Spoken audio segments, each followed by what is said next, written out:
It was a bright, blustery afternoon in the village of St. Mary Mead, the kind of day when spring seemed to wrestle with the last stubborn traces of winter. Along the high street, the air smelled faintly of hyacinths and fresh paint, for the annual Crocus Society tea was only an hour away, and the ladies of the committee prided themselves on presenting a scene as flawless as the blooms they so adored. The Crocus Society, a modest yet fiercely run organization, was devoted to cultivating prize-worthy crocuses for the county horticultural show. This year's tea was to be held in the drawing room of Mrs. Emily Linton's fine Georgian house, a gracious property perched just beyond the churchyard, its tall windows overlooking a sweep of freshly rolled lawn. Mrs. Linton herself was a woman of considerable energy, slim, brisk, and with the air of one who could balance a silver tray in one hand, while negotiating the finer points of committee politics with the other. By 3 o'clock, the first guests had begun to arrive, stamping the garden gravel from their shoes and depositing coats in the hallway. China cups clinked on saucers, and the faint hum of polite conversation mingled with the rustle of skirts and the scent of sponge cake. Miss Jane Marple, seated unobtrusively near a pot of lemon verbena, smiled pleasantly at those who passed her table. She had been invited, as always, more for her quiet charm than for any particular expertise in crocuses. Few people suspected that she missed very little at such gatherings. From her vantage point, she could see Mrs. Agnes Redford, new to the village and eager to be noticed, leaning forward in eager conversation with the vicar's wife.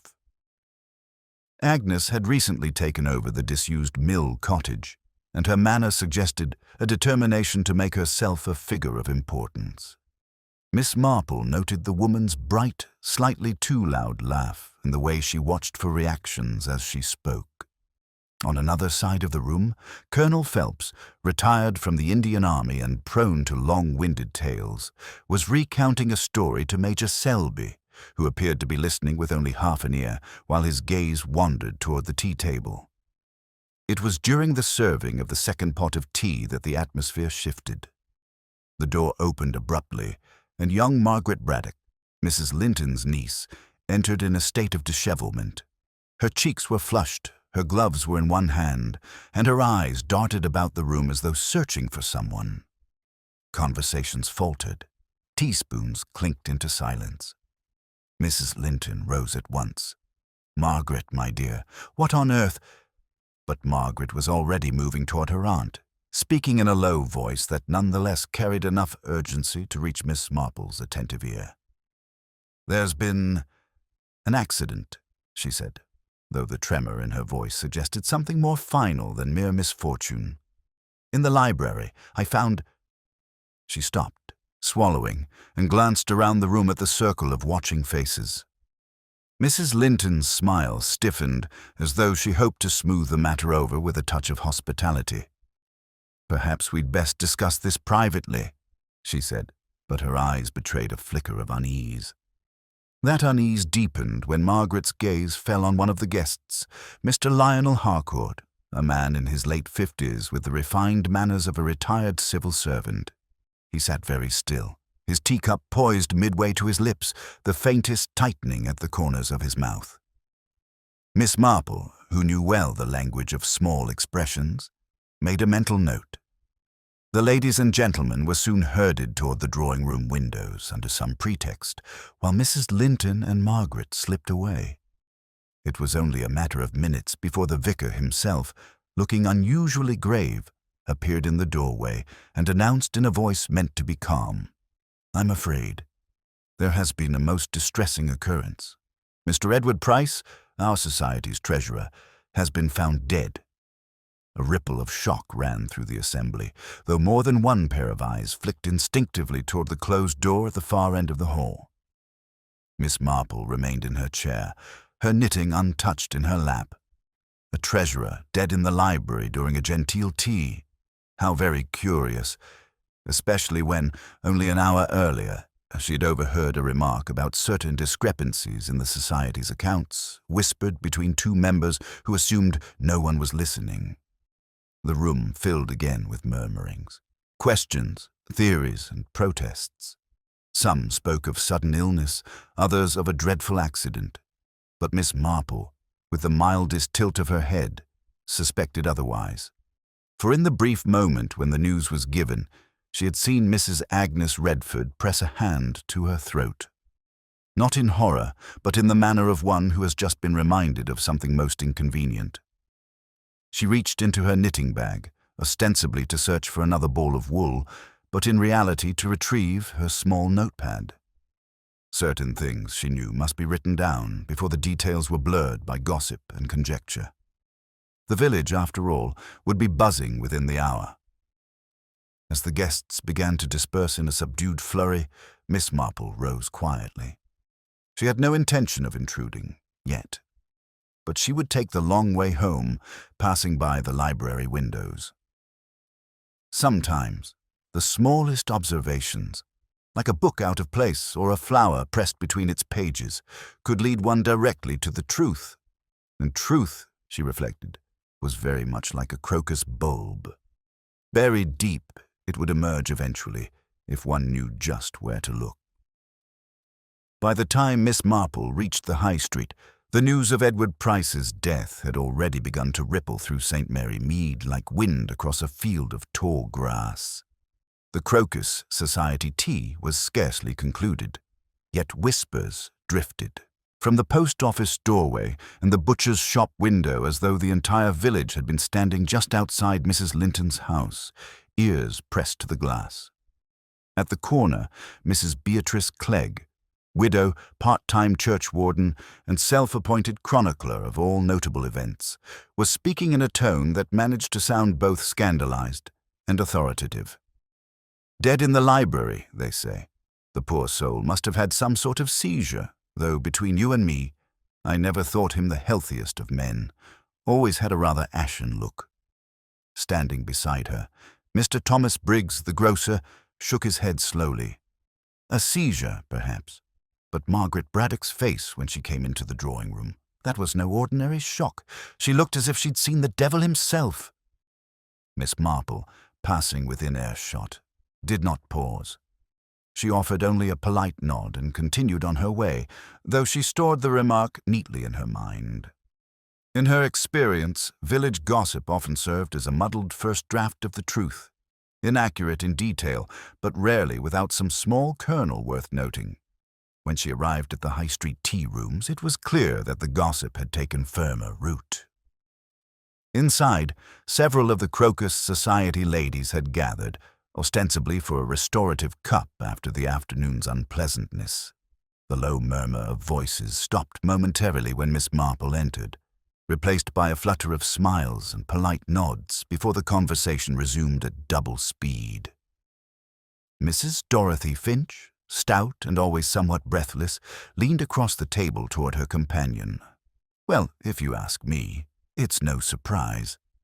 Treasurer of the society. That means handling the funds, doesn't it? I heard, well, I couldn't possibly name my source, but I heard there was some question about the accounts. Her companion, Mrs. Sylvia Crampton, pursed her lips. That's just idle talk, Dorothy. And besides, Edward Price was a gentleman. He wouldn't stoop to anything shady. She hesitated before adding, still, it's strange he should die so suddenly. I wonder what he was doing alone in the library. Miss Marple took a seat in the corner with her pot of tea and slice of seed cake, her knitting bag resting on the chair beside her. She did not interject herself into the conversation, but her ears remained as keen as any hawk's. Bits and pieces of the afternoon were being retold, some in tones of sympathy, others in faintly satisfied whispers. She noted with quiet interest that Lionel Harcourt's name came up more than once. Sat there like a statue when they told us, Mrs. Finch was saying. Didn't ask what had happened, didn't go to see if he could help, just sipped his tea. Maybe he was in shock, Sylvia replied. Or maybe, Dorothy said, lowering her voice, he knew exactly what had happened. Miss Marple allowed herself a faint inward smile. It was always the way. The village mind craved a villain within hours of any tragedy. and the choice often fell on whoever looked most unlike their idea of a grief-stricken innocent. She could remember at least 3 occasions in her long acquaintance with village affairs when the least demonstrative person had been quickly cast as the likely culprit, each time wrongly. Across the room, the vicar's wife, Mrs. Martha Leonard, was in quiet discussion with Major Selby. "Margaret found him," Mrs. Leonard said, her voice pitched low. "She went to fetch a ledger for Mrs. Linton, something to do with the Crocus album, I think. And there he was, slumped in the armchair by the fireplace. I can only imagine how dreadful it must have been." Major Selby nodded gravely, his fingers drumming lightly on the table. "The Crocus album, you say? That's the Society's record book, isn't it? Names, notes, prize entries, all that sort of thing." "Yes," Mrs. Leonard replied. "They keep it in the library cabinet. Mrs. Linton is terribly particular about it." Miss Marple took a small sip of her tea, concealing her interest. She knew the Crocus album by reputation, an unassuming leather-bound ledger, but one that contained years of meticulous records. It was not the sort of object one would associate with danger. Yet here it had been mentioned in the same breath as the discovery of a dead man. By the time the ladies parted, the village's working theory had begun to settle into 2 competing camps. One insisted it was a natural death, perhaps a sudden heart attack. The other, more dramatic faction, whispered of something darker: poison, a quarrel, or even revenge for a long-forgotten slight. Each speaker seemed convinced their version was the more plausible, yet each also relied on hearsay that shifted slightly with every telling. That evening, the lamps in the village glowed against the early dusk, and curtains were drawn just a little earlier than usual. In the parlors and kitchens of St. Mary Mead, the day's events were recounted once more, often embellished with a flourish or 2. By the time the clock struck 9, Edward Price's death had been linked, at least in rumor, to everything from missing society funds to a love affair gone wrong. Miss Marple, however, spent the evening in quiet contemplation by her fireside, her knitting needles clicking softly as she reviewed the day. Certain details pricked at her mind, much like a dropped stitch in an otherwise tidy row. Margaret Braddock's hurried entrance, Lionel Harcourt's studied stillness, and Agnes Redford's fleeting gesture toward her throat. And now, the unexpected mention of the Crocus album. She knew better than to chase theories too soon. The truth, in her experience, rarely revealed itself to those who pounced upon the first promising lead. No, it was better to let the pieces drift into place naturally, watching how they aligned, or refused to. Somewhere outside, the wind rattled the ivy against her window. Miss Marple set down her knitting and poured herself a small glass of sherry. If Edward Price's death had been no accident, and she suspected strongly that it had not, then the reasons for it would lie not in the realm of medical misfortune, but in the intricate and often concealed map of human motives. The Crocus album, she thought again. A curious thing to fetch just before finding a dead man. And curiosity, she reminded herself, was often a more dangerous flower than any crocus could hope to be. The following morning dawned with a watery sunlight that made the cobblestones of St. Mary Mead glisten faintly. From her cottage window, Miss Marple watched the milk cart pass, followed by the baker's boy on his bicycle, whistling in a manner that suggested he had already heard the latest embellishment of Edward Price's demise. News, she reflected, traveled faster in the village than anywhere she had ever known, aided by nothing more than a strong pair of lungs and a willingness to just mention it to the next person encountered. It was shortly after 10 when the police made their presence felt. Constable Wright, a young man with a solid frame and an earnest manner, was seen heading up the lane toward Mrs. Linton's house, his notebook already in hand. Half an hour later, Inspector Graves arrived from Much Benham, bringing with him the purposeful air of a man accustomed to moving briskly toward a conclusion. Miss Marple had crossed paths with Graves on previous occasions. She considered him intelligent enough, though inclined to trust appearances, and the most obvious line of reasoning. By mid-morning, the inspector had established himself in Mrs. Linton's drawing room, interviewing the Crocus Society members who had attended the tea. Each was summoned in turn from the parlour, where they sat in a subdued cluster, sipping tea and speculating in low voices. Miss Marple, having been invited in a spirit of courtesy by Mrs. Linton, occupied a quiet chair in the corner, her knitting in her lap and her mind very much engaged. When her turn came, Inspector Graves greeted her with professional politeness. "Miss Marple, you were present yesterday when the announcement was made." "Yes, indeed," she replied mildly. "Although, of course, I had no knowledge of what had occurred in the library before young Margaret came in." Graves nodded, making a note. "You didn't happen to see Mr. Price at all during the tea?" Number I was under the impression he had stepped out for a moment. He was not a man given to lingering over small talk, was he? The inspector gave a brief smile. "Quite. And you noticed nothing unusual before the news broke?" Miss Marple's eyes twinkled faintly. "Oh, Inspector, I notice all sorts of things. The trouble is deciding which are unusual and which are simply human nature." Graves chuckled softly but pressed no further. In his experience, Miss Marple's observations, when she chose to share them, could be unexpectedly precise. For now, however, he seemed more interested in establishing a clear timeline than in gathering nuance.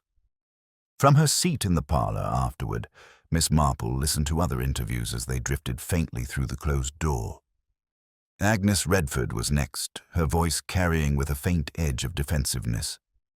"I hardly knew the man," she insisted. "Why should I be involved in any of this?" The inspector's tone in reply was calm but persistent. Then came Lionel Harcourt, who spoke in measured, deliberate phrases, offering nothing more than necessary. The Major, in contrast, seemed eager to be helpful, recalling with military precision who had been standing where and at what time. By noon, Inspector Graves had formed what appeared to be a working theory. Edward Price had suffered a sudden heart failure while alone in the library. The death was tragic but natural. A doctor's examination had revealed no obvious signs of violence. The inspector's report, Miss Marple gathered, would likely conclude just that, unless something compelling emerged to suggest otherwise. It might have ended there, at least officially, had not Margaret Braddock, pale and clearly unsettled, asked to speak privately with Mrs. Linton in the hallway. Their voices were too low to carry, but when Mrs. Linton returned, she was holding a small object wrapped in a handkerchief. This, after a few brief words with the inspector, was carried into the library. Miss Marple, seizing the moment, asked Mrs. Leonard, who was seated beside her, for a little more tea. As the vicar's wife poured, Miss Marple's eyes strayed to the library door, which now stood slightly ajar. From her vantage point, she could see Inspector Graves bending over the desk, examining what appeared to be a pressed flower, delicate and purple, resting on a sheet of paper. Next to it lay the Crocus album, open to a page near the back. Her curiosity sharpened. Pressed flowers in a horticultural record were nothing extraordinary, but the expression on the inspector's face suggested this was no ordinary specimen. He spoke briefly to Constable Wright, who took the flower away in its paper wrappings. The interviews resumed, but Miss Marple was not summoned again. Instead, Graves asked to see Mrs. Linton privately. A low murmur followed, the sort of conversation that leaves listeners exchanging glances in the hope of gleaning meaning from tone alone. When Mrs. Linton emerged, she looked relieved, yet faintly bewildered. "The inspector thinks it may be nothing," she said to those in the parlour. "A curiosity, that's all, though I cannot think how it came to be in the album." Miss Marple's needles clicked steadily. She remembered once being told, many years ago, of certain flowers that were harmless to look at, but lethal if ingested in the wrong form. She also remembered seeing Edward Price's teacup yesterday, still half full when the news of his death broke. But she tucked the thought away, for now was not the time to voice it. Instead, She asked Mrs. Leonard, in her most conversational tone, whether Mr. Price had been working on the accounts recently. The vicar's wife hesitated before answering. "Yes, I believe so. Mrs. Linton mentioned he was bringing the latest figures to the tea, though I don't know if he ever showed them to her." "Curious," Miss Marple murmured, more to herself than to her companion. If the figures had been brought, and the Crocus album was open in the library, it was possible Mr. Price had been cross-referencing something, and if that were the case, then someone else might have had a reason to see exactly what he was doing, or to stop him from doing it. By early afternoon, the inspector had left, promising to await the doctor's full report. Most of the society members had dispersed, though the lingering air of speculation had not. Miss Marple, preparing to depart, allowed herself one last glance into the library. The room was quiet, the fire reduced to embers. The Crocus album, now closed, lay neatly on the desk, but she noticed a faint smudge of soil on the polished surface, just near where the flower had been. On her walk home, she passed Agnes Redford's cottage. The blinds were half drawn, and through the narrow gap she saw Agnes at her writing desk, pen moving quickly across the page.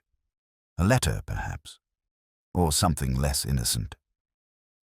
Miss Marple carried on, her pace unhurried. There was no rush. The truth would emerge in its own time. But already she sensed that Edward Price's death was like a tangled skein of wool. Pull one thread, and the whole would unravel. The question was, which thread to pull first? The following day, the village awoke to a brisk wind and the unmistakable sensation that the case of Edward Price's death was already moving toward a tidy conclusion.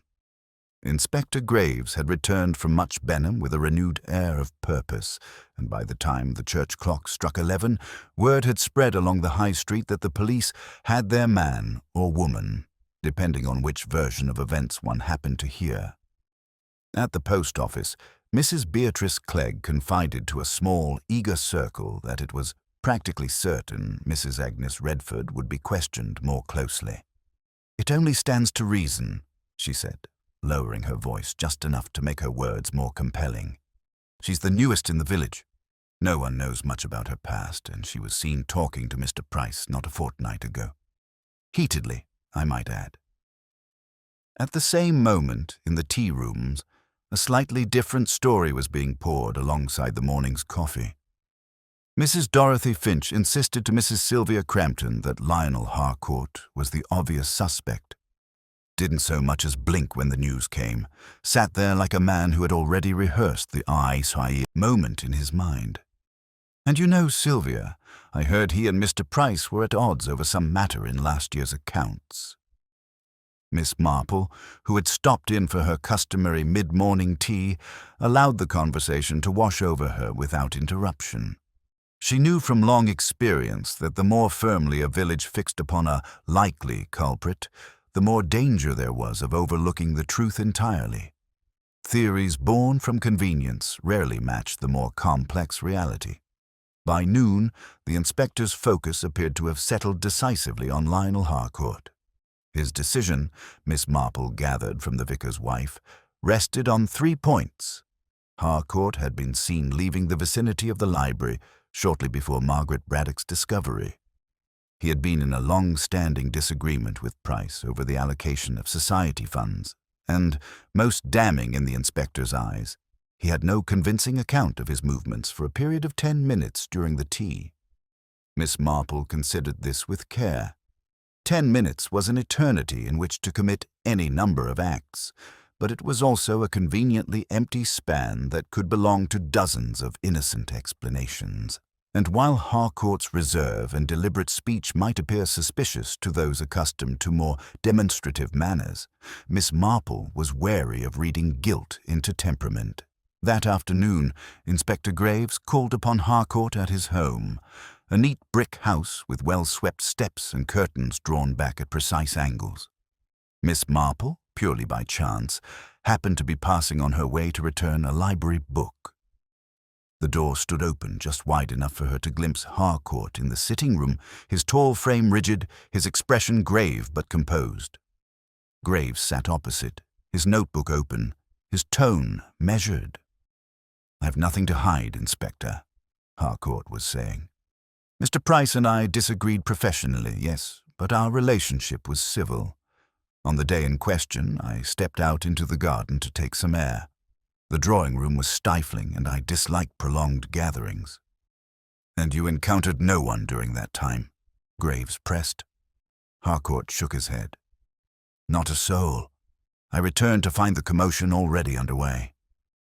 From her vantage point, Miss Marple noted a detail that might have escaped the inspector's notice: a thin smear of soil at the cuff of Harcourt's right trouser leg. It was not much, and in a garden it was hardly incriminating, but it brought to mind the similar trace she had seen on the library desk beside the pressed crocus. Later that day, as Miss Marple took her customary walk toward the churchyard, she encountered Mrs. Linton standing at her gate, looking decidedly unsettled. "My dear Miss Marple," she began, "I can't help but feel this is getting quite out of hand. Inspector Graves seems convinced that Lionel had something to do with it, and yet, well, I've known him for years. He can be brusque, but he is no killer." "Indeed," Miss Marple replied, her expression mild. "It is often the case, Mrs. Linton, that we think we know people very well, yet sometimes we know them only in a certain light." Mrs. Linton sighed. "And there's another thing. The Crocus album, someone has tampered with it. A page has been removed. I only discovered it this morning when I went to put it away properly." Miss Marple's eyes sharpened almost imperceptibly. "Removed entirely?" "Yes," a clean tear. "No doubt the inspector will think this proves his point about Lionel. He was one of the few with access to the album." The removal of a page from the Crocus album added a new and intriguing dimension.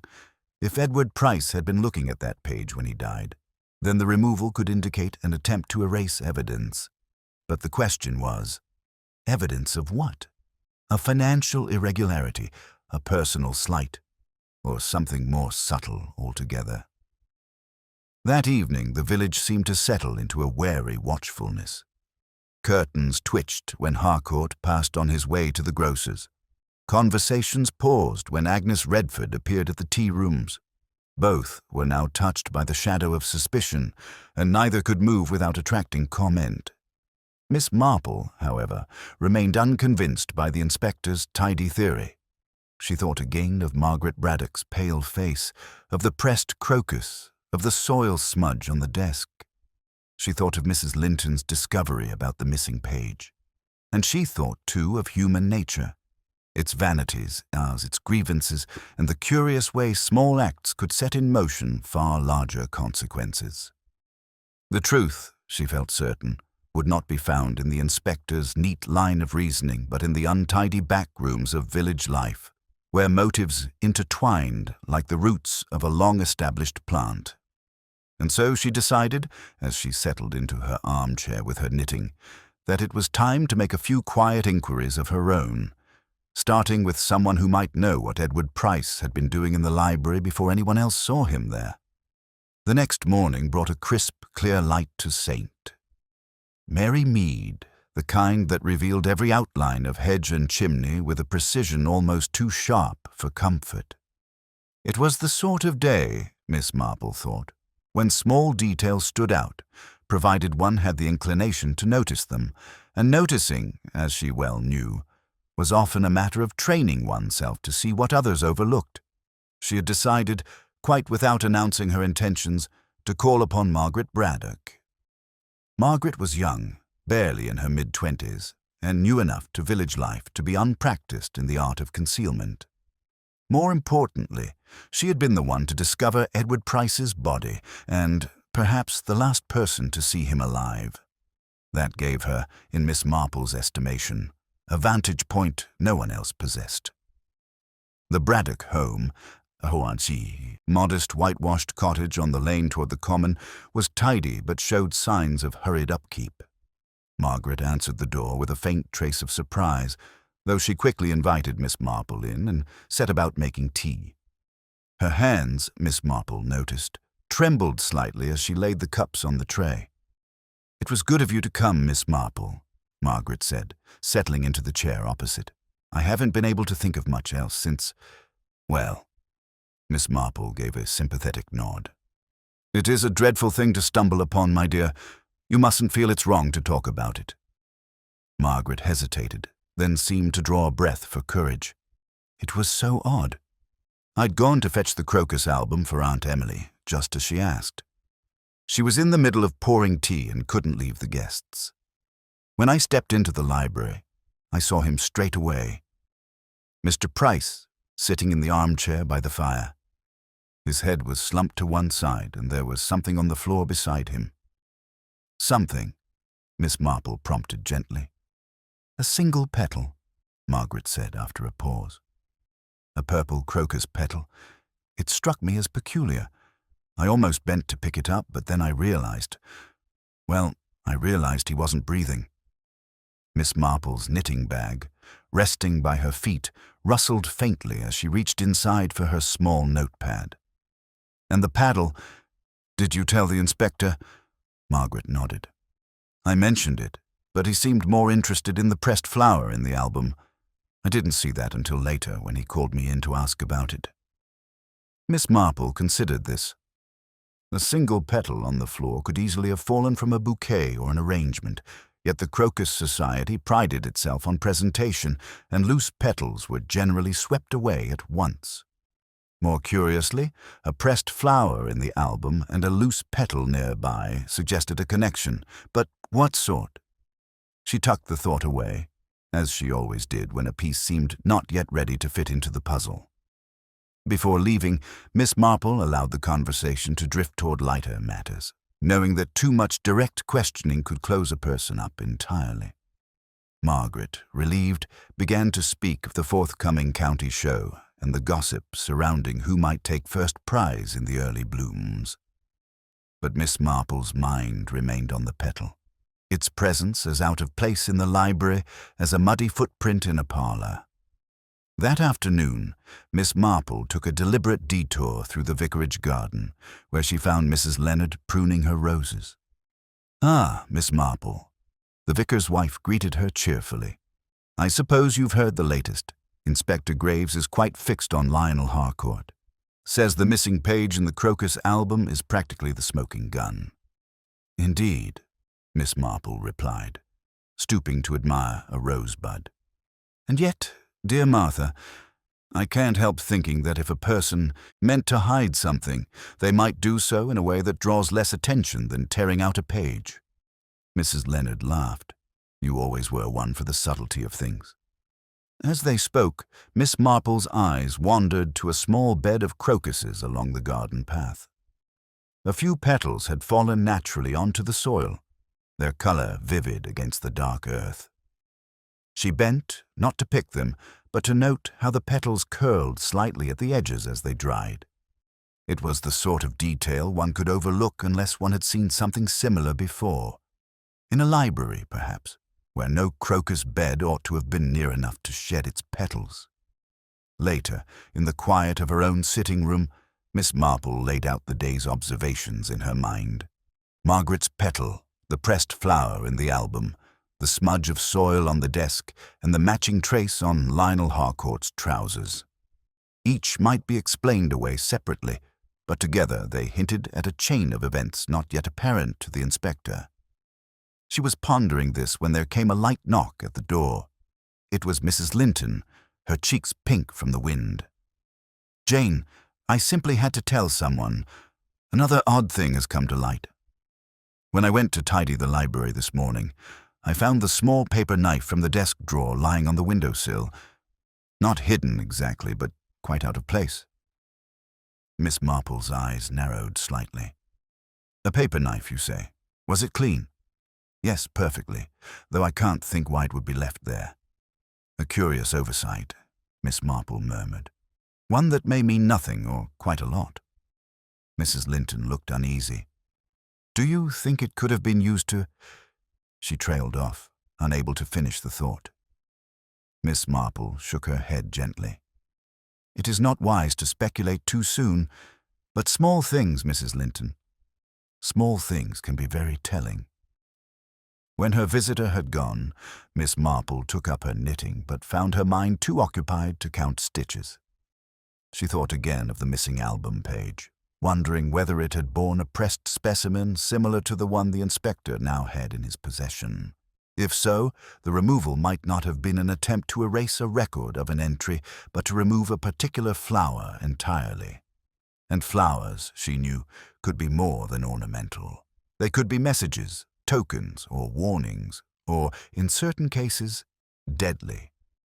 She resolved to visit the library herself, if only to see whether the room's arrangement matched the mental picture she had formed from others' descriptions.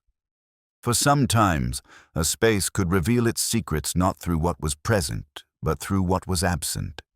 And she had the distinct feeling that something, besides the missing page, was not where it ought to be.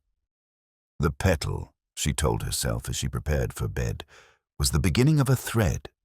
All she needed was patience and the willingness to follow it wherever it might lead. The following day began with a restless energy in St. Mary Mead. There was no single cause one could point to. It was more an undercurrent, a sense that the village's neat surface was being tested by something unpleasant bubbling underneath. People greeted each other in the street, but the smiles were tight, the glances just a little too quick. In the post office, letters were weighed and stamped with unusual briskness, as though lingering too long might invite awkward questions. Miss Marple, however, had decided that the morning was too fine to be wasted indoors. With her knitting tucked neatly into her bag, she set out toward Mrs. Linton's house. It was not entirely a social call. She wanted another look at the library. Not in the midst of a crowd, but in the quiet daylight, when the smallest signs of disorder might be more easily noticed. Mrs. Linton, though clearly still unsettled by recent events, welcomed her in. "I've been keeping the room just as it was," she explained, leading Miss Marple along the hallway. "Inspector Graves said they might wish to revisit it." The library was as Mrs. Linton had described, a cozy but well-ordered room with a wide fireplace, shelves that reached nearly to the ceiling, and 2 armchairs angled to take advantage of both the fire and the light from the tall windows. On the desk, the Crocus album lay closed, its leather cover faintly dulled from use. A faint smear of soil still clung to the corner, though Mrs. Linton claimed she had left it untouched since the inspector's visit. Miss Marple's gaze wandered across the room, taking in the arrangement of objects. There was a small vase on the windowsill containing a few late-blooming crocuses, their petals slightly faded now. She leaned in, noting that none of the flowers appeared to be missing petals. The sight called to mind Margaret Braddock's account of the single petal on the floor, a detail that could not have come from this tidy arrangement. "You know," Mrs. Linton said with a sigh, "I can't help thinking that Edward seemed distracted the last few weeks. He was never a particularly warm man, but lately, well, he would stop speaking in the middle of a sentence, as if something had occurred to him that he didn't want to share." Miss Marple smiled faintly. "And did he spend much time in this room?" "Oh, yes. He had permission to come in whenever he needed the records. He was working on some sort of cross-check between the Crocus album and the Society's expense ledgers." Miss Marple nodded, filing the information away. Cross-checking records often meant one of 2 things: diligence or suspicion. She left the Linton house with a polite word of thanks and set off toward the green.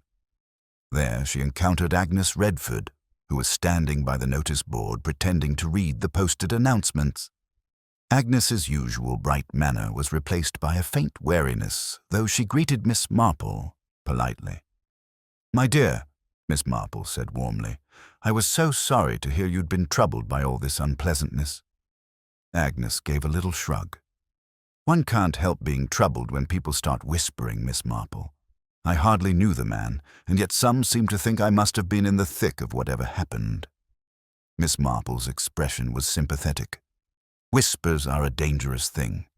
They take on a life of their own, and before you know it, the story is nothing like the truth." Agnes hesitated, then glanced around before lowering her voice. "I did have words with him, yes.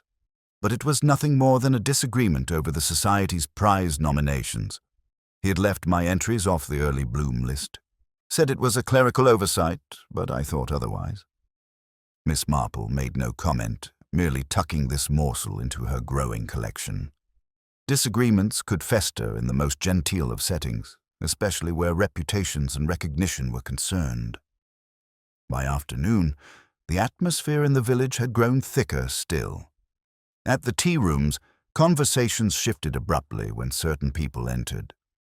Lionel Harcourt, for example, was met with stiff nods and little else, while Margaret Braddock's arrival was greeted with solicitous questions thinly veiling curiosity. Miss Marple, seated at her usual corner table, observed these small social maneuvers with a quiet satisfaction.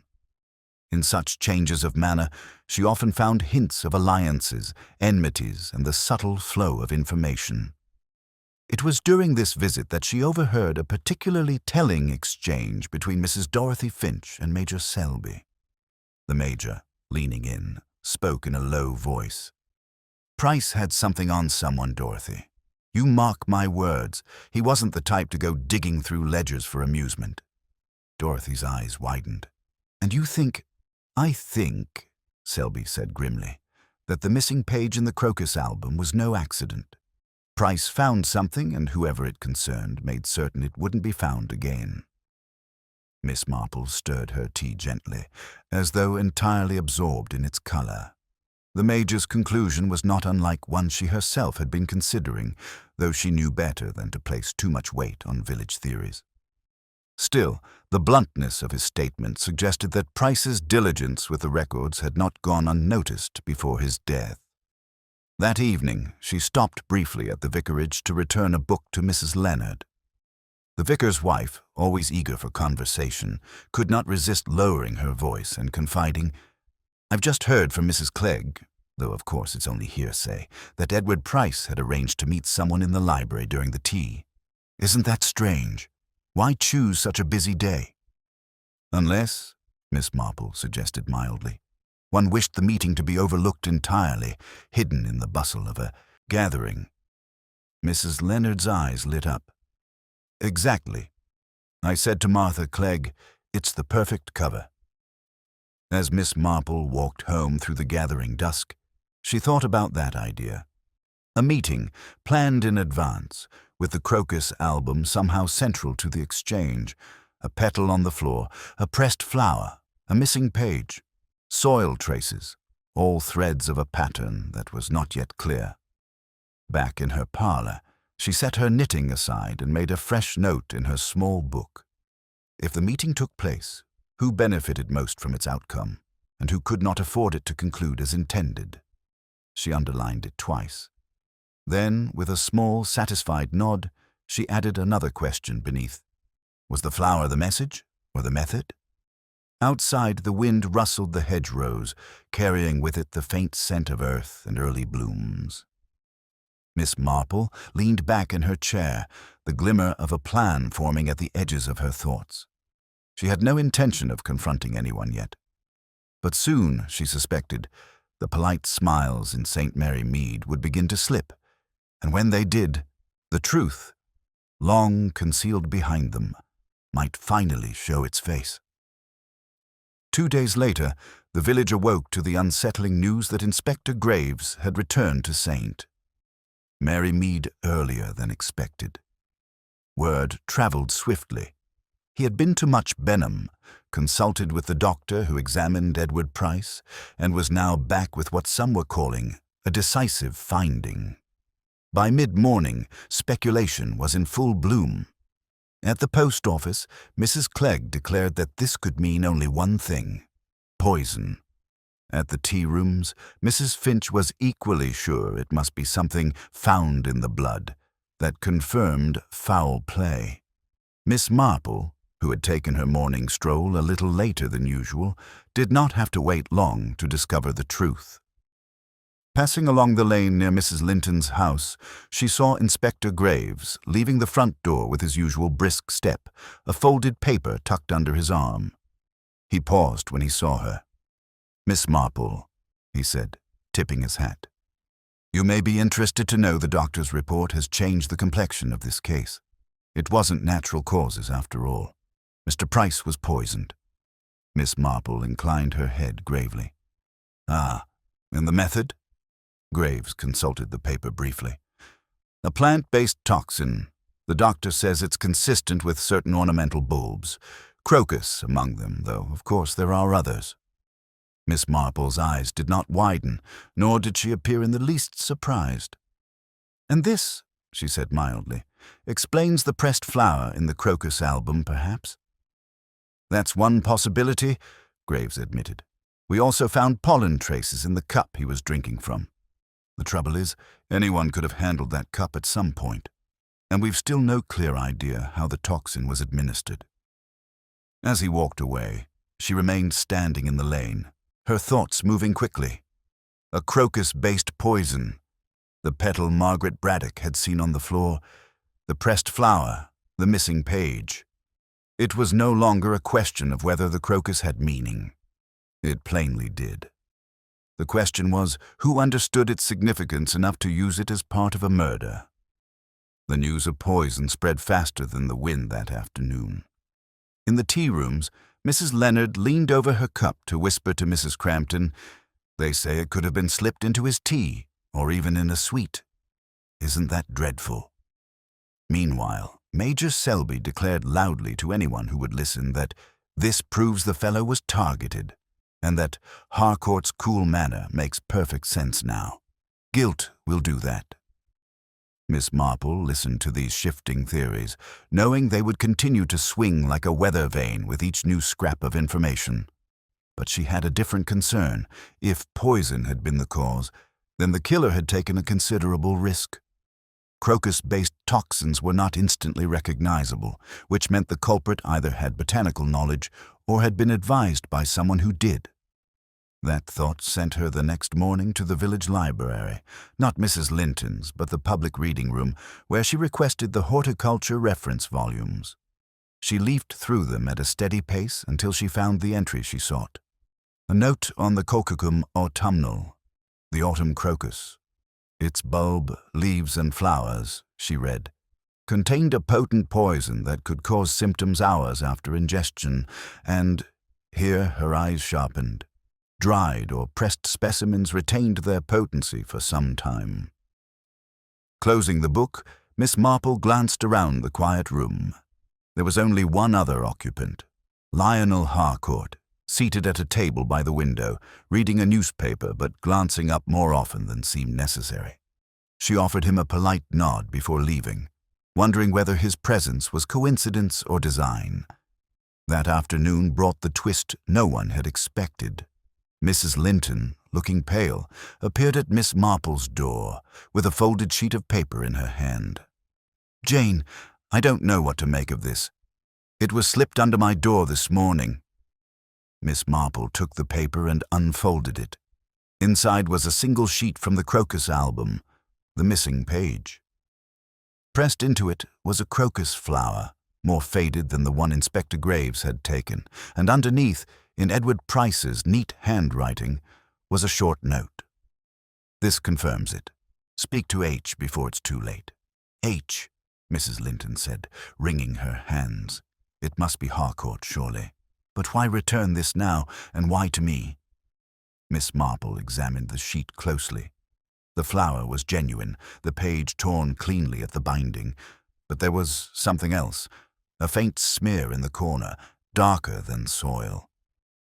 She touched it lightly, then sniffed her fingertips.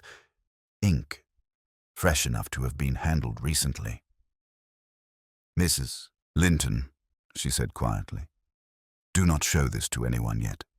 The return of this page may be less about revealing the truth than about directing suspicion.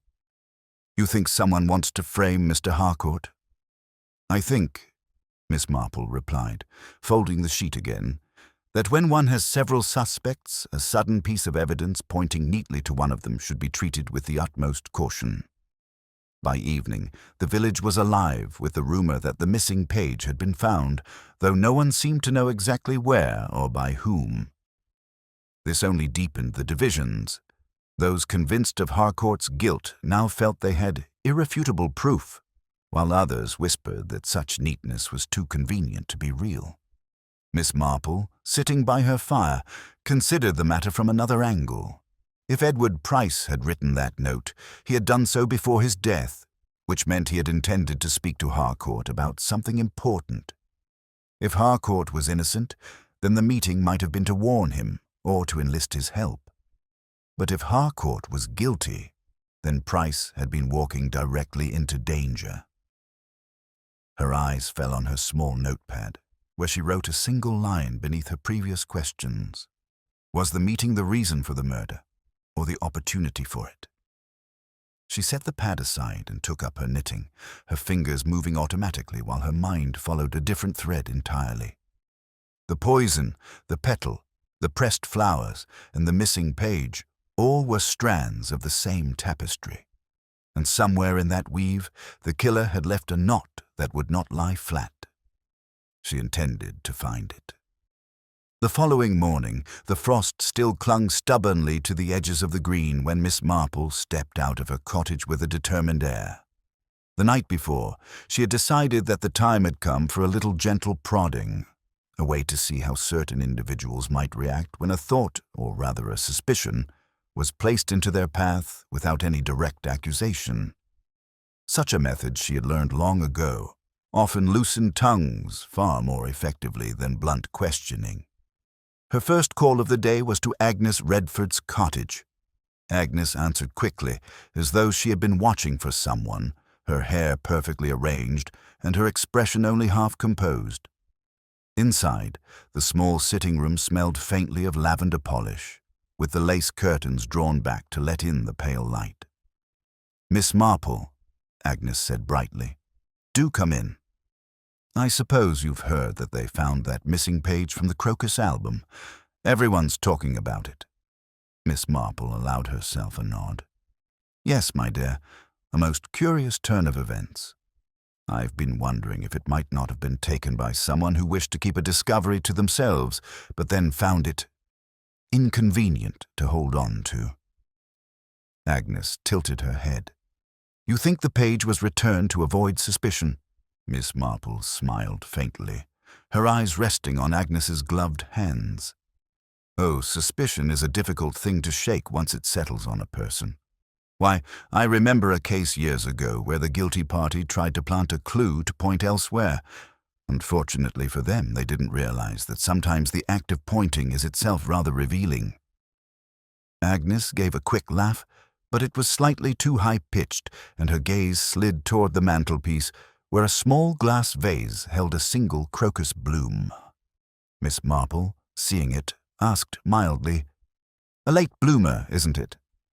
"Quite unusual for this time of year." "Oh, it's nothing," Agnes replied quickly. "Just something I happen to have. It's not from my own garden." Miss Marple's eyes softened as though she were only making idle conversation, but inwardly she tucked away the fact that Agnes had volunteered the origin of the flower without being asked. Later that morning, Miss Marple made her way to Lionel Harcourt's brick-fronted house. The man himself answered the door, looking even more austere than usual in his dark tweed jacket. He did not invite her in immediately, but after a pause, stepped aside. "I've no doubt you've heard the latest, Miss Marple," he said without preamble. "They'll have me in the dock before long if this nonsense keeps up." Miss Marple took a seat by the fire, her hands folded neatly in her lap. "You must admit, Mr. Harcourt, that the return of that page, along with Edward Price's note, does rather seem to point in your direction." Harcourt gave a tight smile. "It points to nothing but the fact that Price meant to speak to me, which, if I were guilty, would make me a very foolish man indeed to have left any trace of it." "Ah," Miss Marple murmured. "Yes. And yet, in my experience, the guilty often take pains to appear innocent, while the innocent sometimes look very much as though they have something to hide." He frowned, leaning forward. "And which am I, in your view?" Miss Marple met his gaze with the serene calm of one who has weathered many storms. "I think, Mr. Harcourt, that you are a man who values order, and that disorder unsettles you greatly. perhaps enough to take steps to restore it, even if those steps might be misunderstood. Harcourt sat back, studying her in silence. "At last," he said, "if you're suggesting I tampered with that blasted album, you're mistaken. But I will admit this. Price was digging at something in those records, and I told him plainly he'd best leave it alone. Not because I feared exposure, but because it would stir up unpleasantness in the society." "Unpleasantness," Miss Marple repeated softly. "Yes, that often precedes something much worse." From Harcourt's house, she took the long way round toward the churchyard, allowing her mind to wander through the exchanges she had just had. Agnes, nervous and quick to explain the crocus in her vase. Harcourt, defensive but with a certain controlled precision to his answers. Both had reasons to dislike scrutiny, but neither had yet revealed the spark of panic she was looking for. That spark came, unexpectedly, in the afternoon at the tea-rooms. Miss Marple had settled herself at her corner table when Margaret Braddock entered, pale and clearly agitated. She joined Miss Marple without invitation, leaning forward in a rush of words. "They've been back to the library, Miss Marple. Inspector Graves and Constable Wright. They were looking for something under the rug by the desk." "Oh?" Miss Marple said mildly, stirring her tea. "Yes, and they found a small envelope, empty, but it had traces of something in it. The inspector thinks it might have held the poison." Miss Marple raised an eyebrow. "An empty envelope in the library? Most curious. And you found this out how?" Margaret flushed. "I was in the hall when Mrs. Linton came out to speak to the inspector. I couldn't help overhearing." Miss Marple set down her spoon. "You are quite right not to repeat that too widely, my dear. But it does make one wonder. If the envelope had once contained poison, who would have had reason to hide it beneath the rug? Not the victim, certainly." Margaret looked uneasy. "Do you think this means they've found the killer?" Miss Marple gave her a reassuring smile. "Oh, I think they've found something. Whether it leads to the killer, we shall have to see. Sometimes, Margaret, the thing hidden in plain sight is not the object itself, but the reason it was placed there." That evening, Miss Marple sat by her fire, the day's conversations arranged neatly in her mind like pieces of a chessboard. She had seen guardedness, defensiveness, and, most importantly, a flicker of genuine alarm. And though she was not yet ready to name the player who had shown it, she knew she was closer than she had been. It was time, she decided, to set her own small trap. Nothing overt. Simply a gathering, a reason to bring the principal parties together in a setting where the past could be alluded to, where a certain detail could be introduced at just the right moment to make one heart beat faster. She had learned long ago that a guilty conscience was an unruly thing. It could be calmed in solitude, but in company, with just the right pressure, it often betrayed itself. And so, as the clock struck 9, she picked up her pen and began writing a few discreet invitations. The tone was cordial, the purpose innocuous. A friendly meeting to discuss the society's arrangements for the county show. But in her mind, the true purpose was far more delicate, to see how people behaved when the ghost of Edward Price was quietly placed among them. It was 2 days later when Miss Marple's quiet plan came to fruition. The vicarage drawing-room, with its chintz-covered chairs and the faint scent of beeswax polish, had been arranged for what appeared to be a simple committee discussion about the Crocus Society's preparations for the county show. Mrs. Leonard, always eager to support any village cause, had agreed to host, providing a tea table laden with currant buns and lemon sponge. One by one the guests arrived. Mrs. Linton, brisk and composed. Margaret Braddock, looking as though she would rather be anywhere else. Lionel Harcourt, upright and reserved. Agnes Redford, bright but slightly too alert, and, to Miss Marple's satisfaction, even Major Selby, who had claimed an interest in ensuring the society's reputation, remained untarnished. Inspector Graves had been informed of the gathering but declined to attend officially. Still, Miss Marple suspected he would be somewhere nearby, quietly noting who came and went. The meeting began innocently enough, with Mrs. Leonard distributing a typed agenda and speaking about flower arrangements for the show. Conversation drifted through the expected topics: the quality of the bulbs this year, the need for more volunteers at the ticket table, and the ever-present question of whether the jam competition should be moved to a separate tent. Miss Marple allowed these matters to run their course before she steered the conversation toward more delicate ground. "Of course," she said mildly, "the Crocus album will be a centerpiece for the Society's display, as always. Such a shame there was that small matter of a missing page recently." Her words fell into the room like a pebble dropped into still water. Agnes Redford's gaze flickered briefly toward Lionel Harcourt. Harcourt's jaw tightened almost imperceptibly. Margaret Braddock's fingers fidgeted with the edge of her teacup. Mrs. Linton cleared her throat. "Yes, well, thankfully it has been returned, though how it came to be missing in the first place remains a puzzle." Miss Marple nodded. "Puzzles often resolve themselves when all the pieces are present. I do wonder, though, if Edward Price might have intended that page to be found only by a certain person. His note was quite specific. 'Speak to H before it's too late.'" Harcourt's gaze lifted sharply at that, but before he could speak, Major Selby interjected. "And what if H wasn't Harcourt at all? Could be anyone with a surname beginning in H. Half the county, for all we know." The Major's remark hung in the air, oddly weighted. Miss Marple leaned back, her eyes resting on him. "Indeed, Major, one should never leap to conclusions, and yet people often do, sometimes encouraged by a well-placed suggestion." Margaret Braddock shifted in her chair. "Do you mean the page was planted to make someone look guilty?" Miss Marple gave her a gentle smile.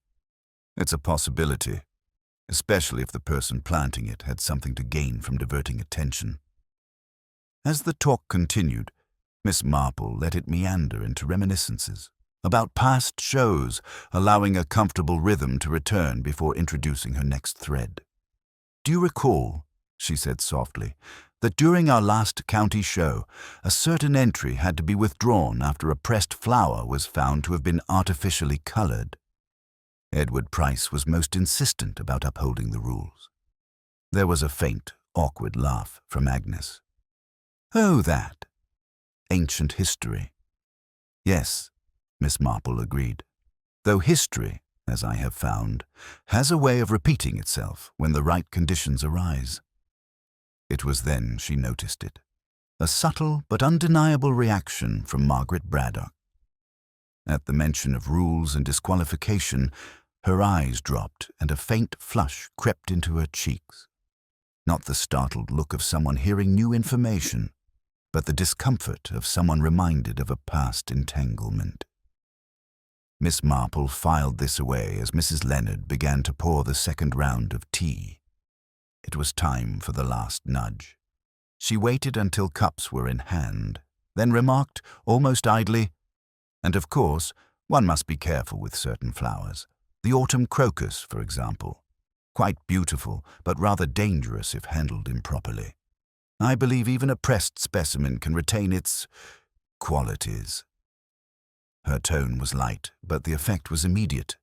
Harcourt's face remained impassive, though his grip on his cup tightened. Agnes Redford glanced away toward the window, and Margaret Braddock, poor girl, nearly dropped her saucer.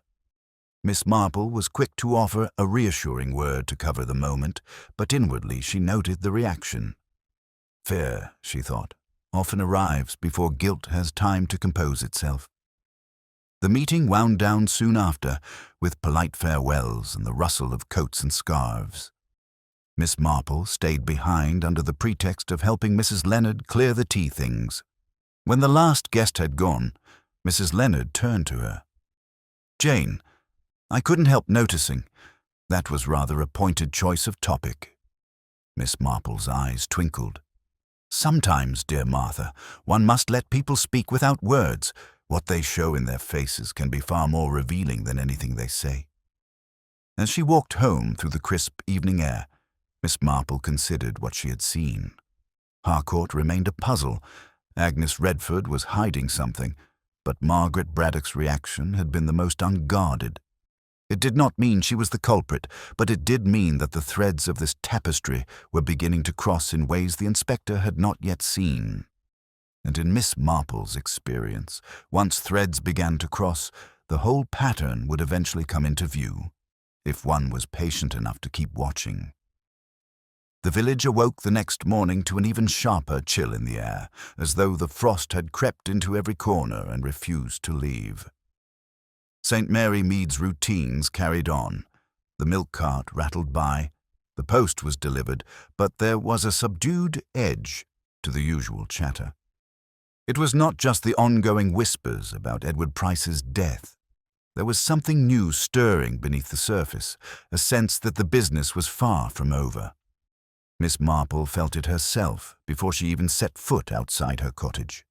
The air seemed more brittle, the sound of footsteps on the lane more hurried. She had just finished her tea when a sharp rap sounded at the door. Opening it, she found Mrs. Linton, wrapped tightly in her coat and looking more flustered than she had in all the days since the murder. "My dear Jane," she began, "you must come with me at once. There's been another incident." Miss Marple took her shawl without question and followed Mrs. Linton toward the green. The frost crunched underfoot, and the sunlight, though bright, had no warmth. Mrs. Linton spoke in short bursts as they walked. "It's Margaret Braddock," she said, glancing around as if fearful of being overheard. "She was found early this morning, collapsed in her aunt's kitchen. The doctor says she's not dead, thank heaven, but she's been poisoned." They reached the Braddock cottage to find Inspector Graves on the doorstep, his brow furrowed, speaking in low tones to Constable Wright. The inspector turned sharply when he saw Miss Marple. "You seem to appear wherever the trouble is, Miss Marple," he said, half wry, half serious. "I imagine trouble is rather good at finding me, Inspector," she replied mildly. "May I?" Graves hesitated, then nodded. Inside, the kitchen smelled faintly of scorched toast. Margaret sat at the table, pale as the linen cloth, her hands trembling. The doctor, a solid man with kind eyes, was packing away his bag. "She's stable now," the doctor said quietly to the inspector. "It was a smaller dose than poor Price received, but there's no mistaking the symptoms. Same plant-based toxin. She'll need rest and close watch." Miss Marple approached Margaret, her manner gentle. "My dear, this is a dreadful thing. Do you remember what you ate or drank before you began to feel unwell?" Margaret swallowed. "Just tea. And a little bread and jam. I'd barely touched it before I felt strange." "Tea prepared by yourself?" Miss Marple asked. Margaret hesitated. "No. Aunt Emily made it for me before she went to see Mrs. Leonard about the committee notes." Mrs. Linton, standing nearby, looked stricken. "Jane, I assure you, there was nothing amiss when I poured it. I drank from the same pot myself, and I'm perfectly well." Graves interjected, "Which means whatever was given to Miss Braddock was put in her cup after it was poured. That narrows the field considerably." Miss Marple did not contradict him, but her mind was already wandering over the possibilities. If someone had tried to poison Margaret, it could mean two very different things. Either she had been the intended target all along, and Price's death was the mistake, or she had seen or heard something since the tea at Mrs. Linton's that made her dangerous to the killer. The inspector, clearly unsettled by the second attack, began questioning Mrs. Linton and the neighbors in turn. Miss Marple, left momentarily to her own devices, let her eyes travel over the kitchen. It was neat, but not without signs of hurried living. A tea towel dropped on the floor, a half-open drawer, crumbs on the worktop. On the windowsill, a small potted plant caught her attention. Its leaves were long, narrow, and slightly glossy. She bent closer and saw the faint purple veining. Mrs. Linton followed her gaze. "Oh, that? Margaret brought it home after the society meeting last month. Said she thought it was pretty." Miss Marple murmured something non-committal, but the thought took root. She knew enough about plants to recognize that this was not an ordinary crocus, though it bore a superficial resemblance. It was, in fact, the very type capable of producing the toxin the doctor had described. And here it was, sitting openly in the victim's kitchen. She did not point this out to Graves just yet. It would not do to force the matter too soon. If the killer knew the plant had been noticed, they might act rashly. Instead, she asked quietly, "Has Margaret had any visitors lately? Anyone who might have come into the kitchen?" Mrs. Linton frowned. "Just the usual friends, and, well, Agnes Redford came by the other afternoon with some society notices." Miss Marple gave the faintest nod. That, she thought, was worth remembering. By the time she returned to her cottage, the second shock of the poisoning had spread through the village like fire in dry grass. At the tea rooms, people spoke of the poisoner now, no longer the unfortunate business or tragic accident. There was fear in their voices, the kind that made doors close earlier and conversations break off when footsteps approached. Miss Marple settled into her armchair with her knitting, letting the familiar rhythm of the needle steady her thoughts. 2 poisonings, linked by the same rare plant. A missing page from the Crocus album, a petal on the library floor. The killer, she felt sure, was tightening their circle, removing those who knew too much or might stumble upon the truth. She thought again of Margaret's reaction at the vicarage meeting, the way she had nearly dropped her saucer at the mention of the autumn crocus. That had been fear, not guilt, which meant she might indeed have seen something that had put her in danger. If Margaret recovered enough to talk, she might hold the missing piece of the puzzle, and Miss Marple, with her talent for drawing out confidences, intended to be the one to hear it first. Margaret Braddock's recovery was slow but steady, and within 2 days she was able to sit up in bed and speak without undue effort. Inspector Graves had visited her twice already, but each time she claimed to remember nothing that might explain why someone would want to harm her. Miss Marple, however, suspected this was not quite the truth. People, especially the young, often needed the right setting and a patient ear before they felt safe enough to share what troubled them. On the 3rd morning after the second poisoning, Miss Marple walked to the Braddock cottage with a small basket of scones and a jar of her best damson jam. Mrs. Linton greeted her at the door, clearly relieved for the company, and ushered her upstairs. Margaret looked pale but alert, the bed propped with pillows and a knitted shawl over her shoulders. "My dear," Miss Marple began in her gentlest tone, "I thought you might fancy something different from the doctor's prescribed broth." Margaret smiled faintly. "Thank you. I've had rather enough of broth for a lifetime." They spoke for a few minutes about small things, the weather, the frost, and the preparations for the county show. Only when Miss Marple saw the younger woman's shoulders relax did she turn the conversation toward the day of Edward Price's death. "It must be dreadful to have been in that library," she said softly, "and to have it on your mind still." Margaret's eyes dropped to her lap. "It was horrible. I keep seeing him there, slumped in the chair." "You mentioned before," Miss Marple continued carefully, "that there was a petal on the floor beside him. I've been wondering if you noticed anything else. Not necessarily important at the time, but something that stayed with you." Margaret hesitated, then bit her lip. "I suppose I didn't want to say because it felt like spying." "My dear," Miss Marple said kindly, "when a crime has been committed, noticing is not spying, it's helping." Margaret nodded slowly. "All right. When I first opened the library door, I saw someone leaving by the French window. They moved quickly, and I only caught the back of them. A coat, dark green, and a hat. I think it was a woman's hat. I didn't tell the inspector because I wasn't sure, and it all happened so fast." Miss Marple's eyes softened, though inside she felt the sharp click of another piece sliding into place. "Did you recognize the coat?" Margaret shook her head. "But it wasn't Aunt Emily's, and it wasn't mine." Miss Marple did not press further. Instead, she asked after Margaret's comfort and promised to return soon. But as she walked back to her cottage, her thoughts were busy. A woman's coat, dark green. She could picture it easily enough. There were not so many in the village who wore that color. One in particular came to mind, along with the memory of a single crocus bloom in a vase. She knew she needed confirmation before she spoke to Graves.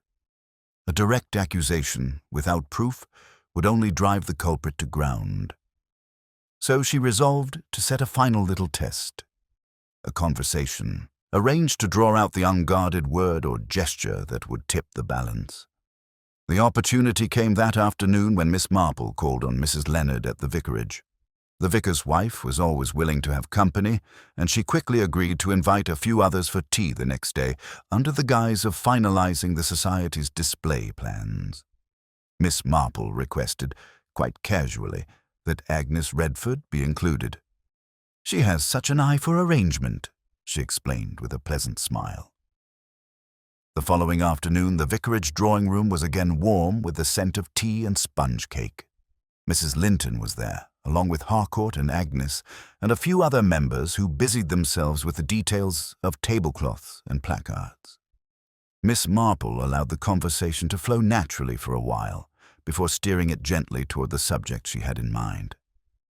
"I was thinking," she said lightly, "about that dreadful day at Mrs. Linton's. How very easy it is for one to come or go from the library without being noticed. Why, I'm told someone might even have slipped out the French window." Agnes's teacup rattled slightly in its saucer. "Oh? I wouldn't know. I didn't go near the library." "No, of course not," Miss Marple said agreeably. "But it does make one wonder. I suppose if someone had been wearing a very distinctive coat, they might have been remembered, even if only the back was seen." Agnes forced a small laugh. "You mean a coat in some bright color? Red, perhaps? Or green?" Miss Marple said mildly, her eyes on her knitting. "A deep green, the sort one might choose for country walks." There was the smallest pause, barely perceptible to anyone else, before Agnes answered, "Well, I imagine it could be possible." It was not her words that interested Miss Marple, but the way her hand moved to touch the edge of her sleeve, as though checking what she was wearing, a tiny, instinctive gesture, but the sort that betrayed an inner calculation. Miss Marple let the moment pass without comment. She had no wish to alert Agnes that she had noticed. Instead, she allowed the conversation to meander back to the arrangements for the show, content in the knowledge that the net was drawing tighter. When the gathering broke up, she lingered behind under the pretext of helping Mrs. Leonard tidy the cups. "I think," she said quietly, "that we are very close to knowing the truth. But it would be wise, dear Martha, to keep tomorrow afternoon free." Mrs. Leonard looked puzzled. "Why? What's happening tomorrow?" Miss Marple's eyes twinkled. "Oh, just a little meeting at my cottage. I believe it's time to put all the pieces together, while our culprit is still quite unaware that we have them." As she walked home in the fading light, Miss Marple's mind was calm, the plan taking clear shape. The final test had been passed or failed, depending on how one looked at it. And now it was only a matter of arranging the reveal so that Inspector Graves, the assembled villagers, and, most importantly, the guilty party, would see how every small clue had led to this point. The frost was returning to the lanes, the air sharp against her cheeks, but Miss Marple hardly noticed. The knot in the tapestry had been found. All that remained was to pull the thread and watch the pattern fall open. The following afternoon, the air over St. Mary Mead was still and cold, the pale winter sun casting long, narrow shadows along the lanes. Inside Miss Marple's sitting room, a small gathering had assembled at her invitation. Inspector Graves, Mrs. Linton, Margaret Braddock, now stronger but still a little wan, Lionel Harcourt, Agnes Redford, and the vicar's wife, Mrs. Leonard. The atmosphere was polite but charged, as though everyone sensed that this was no ordinary social visit. Miss Marple sat in her usual armchair by the fire, her knitting in her lap. She worked a few quiet stitches while tea was poured, and the initial murmur of conversation died down. Only then did she look up, her manner as mild as ever. "I'm afraid, Inspector," she began, "that the matter of Edward Price's death and the unfortunate attempt on Margaret Braddock's life cannot be left to drift in uncertainty. We now have all the pieces we need to see the pattern clearly, if one is willing to look closely." Graves leaned back slightly, his notebook resting on his knee. "Then by all means, Miss Marple, please enlighten us." Miss Marple inclined her head. "It began, I believe, with Edward Price's discovery of a discrepancy in the Crocus Society's records, something that troubled him enough to cross-check the entries in the Crocus album against the Society's financial ledgers. The missing page, as Mrs. Linton will recall, was not simply a record of prize winners. It also contained pressed specimens, one of which was the autumn crocus, known to be poisonous. There was a faint stir among the group. Harcourt's brow furrowed, while Agnes Redford's eyes narrowed slightly. "Edward Price," Miss Marple continued, "was a man of precision. If he pressed that flower into the album, it was not for ornament, but to mark it for some reason. My belief is that he intended it as a warning, a sign that he had recognized the nature of the plant and suspected its presence in an unexpected place." She glanced toward Margaret. On the day of the tea, Margaret was sent to fetch the album and found Mr. Price dead in the library. She also noticed a single petal on the floor, a petal that could only have come from a fresh bloom, not the faded specimens in the vase by the window. That petal and the smudge of soil on the desk told me the flower had been handled recently. Inspector Graves frowned. "But how does that connect to the poison?"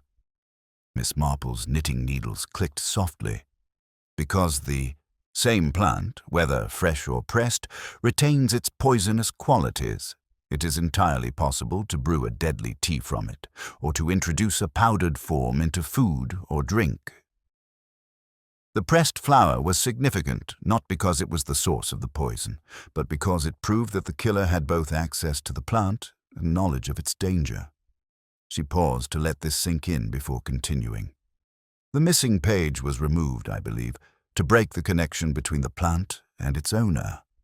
Later, when suspicion began to settle too heavily on Lionel Harcourt, the page was returned with that conveniently incriminating note, 'Speak to H before it's too late.'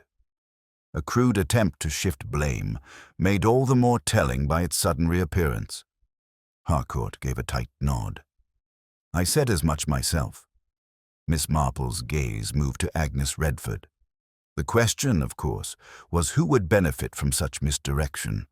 "Mrs. Redford, you came to St. Mary Mead only recently, yet you made it your business to become active in the Crocus Society. You were also one of the few to visit Margaret Braddock in the days before the second poisoning." Agnes straightened, her expression sharp. "Are you accusing me, Miss Marple?" "I'm merely stating the facts," Miss Marple replied mildly. "You owned a coat of dark green wool, seen by Margaret from behind, leaving the library by the French window just before she found Mr. Price. You kept a single crocus bloom in a vase in your parlor, and more tellingly, you had in your possession a potted plant of the same variety capable of producing the toxin the doctor identified. That plant was later found in Margaret's kitchen where you had visited." Margaret's hand flew to her mouth. "I didn't know." "No," Miss Marple said gently. "You would not. The plant could be presented as a harmless gift. Yet it was as dangerous as any weapon, and when Margaret began to recover from her initial shock, and might have recalled seeing the green coat, you acted again, hoping to silence her before she spoke." Agnes's color rose. "That's absurd. On the contrary," Miss Marple interrupted softly. "It is entirely consistent. Edward Price's discovery, whatever form it took in the records, threatened to expose you, perhaps in connection with those prize nominations you so resented being denied. You saw an opportunity to remove him quietly and used the knowledge of the crocus's properties to do so. The missing page was an afterthought, an attempt to erase the trail, but you overreached when you tried to steer suspicion toward Mr. Harcourt. Inspector Graves' voice was low but firm. "Mrs. Redford, I'll need you to come with me." For a moment, Agnes seemed about to protest again, but then her shoulders sagged and she gave a small, bitter laugh. "I should have known better than to think I could fool the lot of you, least of all her." She glanced at Miss Marple. "It was never meant to be this complicated. Price was going to ruin me. I only meant to stop him." As Graves escorted her out, the room remained silent save for the faint tick of the mantel clock. Mrs. Linton's face was pale, Margaret looked shaken, and Harcourt stared at the carpet, deep in thought. Miss Marple, however, resumed her knitting. "Human nature," she said softly, "is rather like a garden. It needs tending or else weeds. Resentment, vanity, and ambition take root and grow until they choke out everything else. In this case, the weeds were well hidden, but all it took was a single petal out of place to show where the trouble lay." She looked toward the fire, her eyes calm. "And that, I think, will conclude the matter.